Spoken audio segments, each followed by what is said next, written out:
Dans cette première édition du championnat du monde de la tourte de gibier, 3 meilleurs ouvriers de France portent le projet.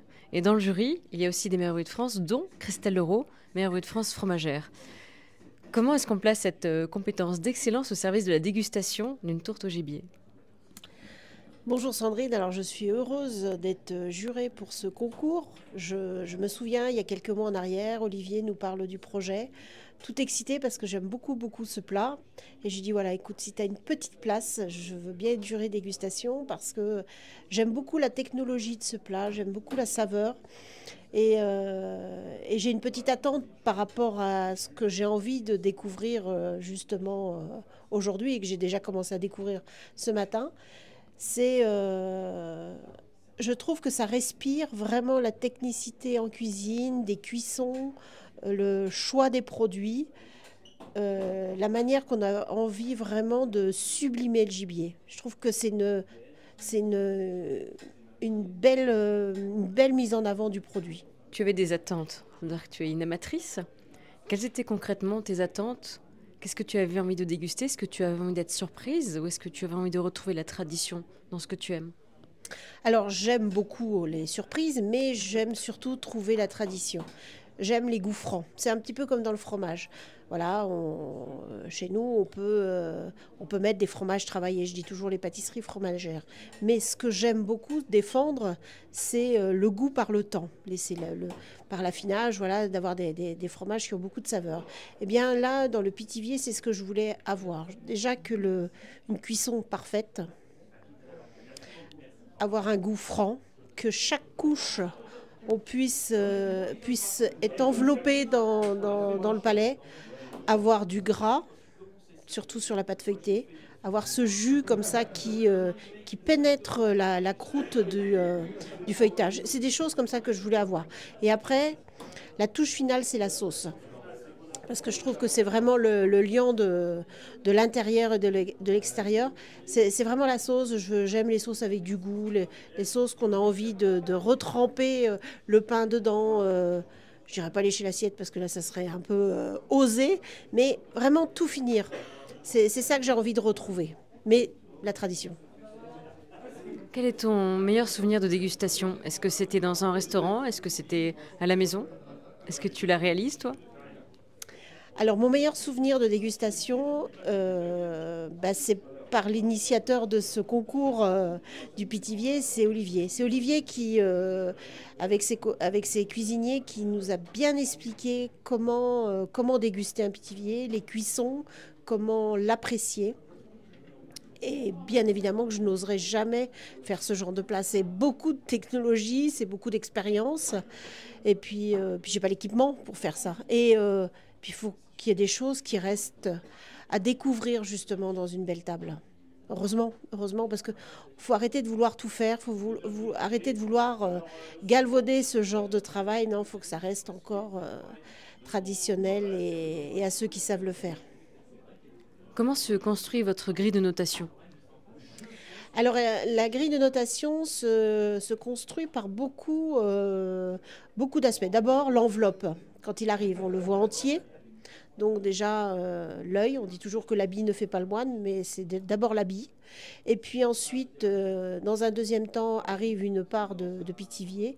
Et là, nous observons toutes les strates. Il y a quand même des critères à respecter. C'est surtout la partie gibier qui doit être importante. Les légumes ne doivent pas être plus importants que le gibier. Respecter la saisonnabilité, qui est actuellement plutôt les champignons, des légumes d'hiver. Et puis après, cette carapace, justement, cette croûte, ce feuilletage, et là arrive ensuite la dégustation. Donc la découpe, la tenue du Pithiviers. Et par la suite, voilà, il faut encore une fois que toutes ces saveurs soient bien différentes. Alors une chose qu'on fait d'abord, c'est que moi j'ai goûté toutes les sauces avant de goûter le Pithiviers. Parce que justement, après, quand tu as ce mélange avec ce lien avec la sauce, j'ai d'abord goûté chaque sauce individuellement pour avoir justement cette texture, cette saveur. Et que si justement, s'il y a une sauce un petit peu trop prononcée, sur une saveur un peu particulière, je veux rien dévoiler, de dire, voilà, faut pas que ça passe par-dessus le gibier, faut pas que ça passe par-dessus les légumes ou par-dessus la croûte. Faut vraiment, à chaque fois, un peu comme le fromage, je dirais que entre le cœur, autour du cœur et puis jusqu'à la croûte. Est-ce qu'il y a une certaine pression à être dans une première édition mondiale et de faire un duo avec un directeur de la dégustation d'un grand guide? Alors, oui, il y a une pression parce que pendant 15 jours, il ne faut pas que tu tombes malade. Déjà, la première pression, c'est ça, parce que tu te fais une telle fête d'être sur le jour J, d'avoir été, j'irais, soigneusement choisi pour faire partie des nombreux jurés de dégustation et de travail. Donc là, pour le coup, le jour J est arrivé. Enfin, la dégustation a commencé et je découvre un nom sur ma table et je demande qui est ce monsieur. Et là, pour le coup, j'ai encore plus de pression. Mais après, ça me va parce que, comme on dit toujours chez Leroy, il y a l'artiste et puis après, il y a le côté scolaire. Et moi, je suis plutôt scolaire. Et pour le coup, ça m'allait bien parce que chacun on travaillait avec beaucoup de soin, beaucoup de silence. Parce que moi, j'aime avoir du silence quand je déguste parce que c'est super important. On a une vraie pression quand on est juré, autant que candidat. Et les candidats comptent sur nous. Donc il faut faire ça très sérieusement parce que ça prend du temps de faire un concours, ça coûte de l'argent. Ça on oublie de le dire, mais ça fait partie du lot. Donc on ne juge pas n'importe comment. Mais quel que soit le niveau du concours, là j'ai ce tricolore autour du cou, qui est un concours, le plus haut concours d'excellence.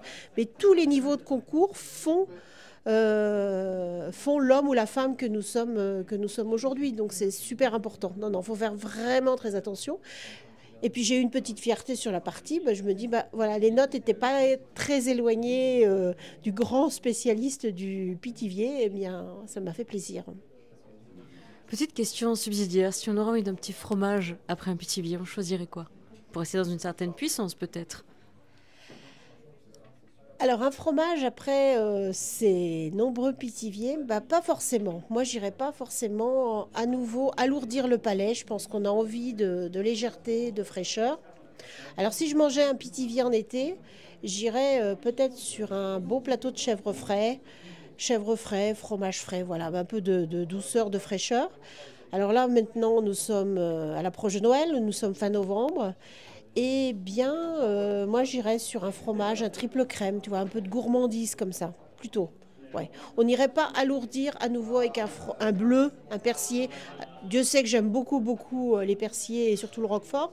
Mais on a eu beaucoup de saveurs, beaucoup de sel, beaucoup d'épices. Je pense que là, il faut reposer le palais et il faut amener vraiment de la douceur. Ou alors carrément un bel osso d'estive parce que là, on va démarrer la saison. Et si je te laisse le mot de la fin, qu'est-ce que tu as envie de dire? Alors le mot de la fin, à travers cette journée de concours, est bien magnifique parce qu'ils étaient chouchoutés. Je pense que chaque juré était vraiment bienveillant. Moi, je connais beaucoup de jurés et j'ai l'occasion de pouvoir les côtoyer avec Cyril dans différents concours, dans différents événements. Il y avait vraiment... je pense qu'ils ne sentaient pas la pression, même si c'était très sérieux, très cadré, surtout avec les 3 fondateurs de ce concours, c'est pas n'importe qui. Et je pense que c'est un concours très sérieux sans se prendre au sérieux.